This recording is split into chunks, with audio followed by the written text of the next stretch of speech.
Okay, we're going to look at a wall here now which needs to be handled in a very careful way. What we're simulating here in the training centre is an old brick wall. Think of Merrion Square, for example, somewhere like that. Because of the heritage nature of the wall, we can't externally insulate it. So we're forced, if you like, to do a dry lining approach.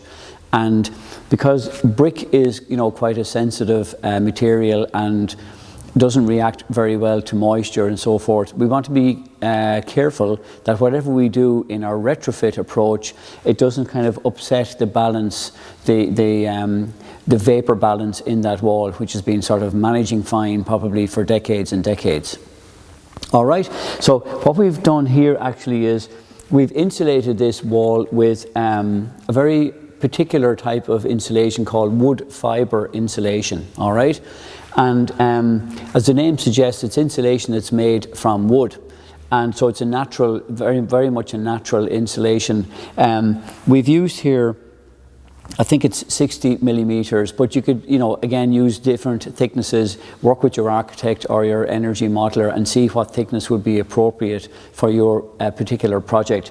So the whole building would be insulated in this wood fibre insulation. At the back here, we're showing maybe what the existing condition is. Maybe it's a plastered wall, for example. And then we're effectively dry lining the whole building with this wood fibre insulation. Now we're also wrapping the window surround with this insulation, because it wouldn't be just enough to come up to here just to insulate the wall. We want to insulate the window surrounds, the reveal of the window, and also the top of the window there. So that's very important. When you're thinking about fixings, how to mechanically fix this insulation, there's various fixings available on the market. There are metal fixings and plastic fixings. It's always better to use plastic if you can, because metal would create somewhat of a thermal bridge there, you can appreciate. So think very carefully about how you're fixing the insulation to the wall. Now, in terms of the finished plaster then, it seems strange maybe to some people, but you can actually plaster this wood fibre insulation. You can see here we've got a build-up of the various layers. We have our base layer, then we have this reinforcing mesh, and then we have our finishing layer. This is a lime-based plaster, so it can absorb quite a little bit of moisture in the winter time and release that back into the house in the summer. The same with wood fibre insulation, by the way, because it's made from plant material, it can absorb up to about 17% of its volume in water and without affecting its insulation performance, and then release that back into the house in the summertime when the vapor pressure is from outside to inside. So it's a very safe, robust way of internally insulating a brick building such as we've got here. One thing we need to be conscious of when we're internally insulating is how do we deal with party walls, because it's not enough just to insulate the exterior wall. If you don't insulate some of the party wall, you could get a thermal bridge at that junction. And the manufacturers of these products have very clever materials nowadays. If you look carefully here, this insulation board is tapered. It goes from maybe 30 millimeters down to 8 millimeters. And that's what we've used here, in fact, in the corner of this assembly here.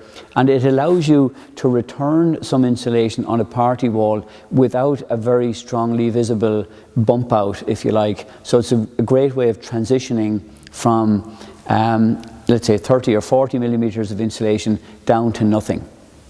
When you're dealing with a heritage building like this, it's important to look at what the internal render is. Sand and cement, as you know, is not vapor open, and so therefore it doesn't allow this brick wall to breathe. So in an ideal situation, you would actually remove the sand and cement internal render in order to enable vapor movement to happen more easily, if you will. Having said that, if you start to notice that you're damaging the brick, if you remove this sand and cement render, you're probably best to leave it there. One other point, we're trying to simulate a floor joist here. So this could be a floor joist going through your thermal envelope, and If you can at all, it's a great idea to try and seal around that with proper airtight tape, because if everything else is sealed up and plastered and nicely finished, this would represent then a breach, if you like, in the thermal envelope. So ideally you would seal around that. Also, we've got some vinyl wallpaper shown here, pretty funky looking stuff, maybe from the 60s or 70s. This is effectively, it performs like plastic in terms of its vapor permeability. It's totally impermeable to vapor movement. So again, it would be best with a heritage wall like that to remove that, so that the wall can actually breathe a bit more in terms of vapor movement between summer and winter.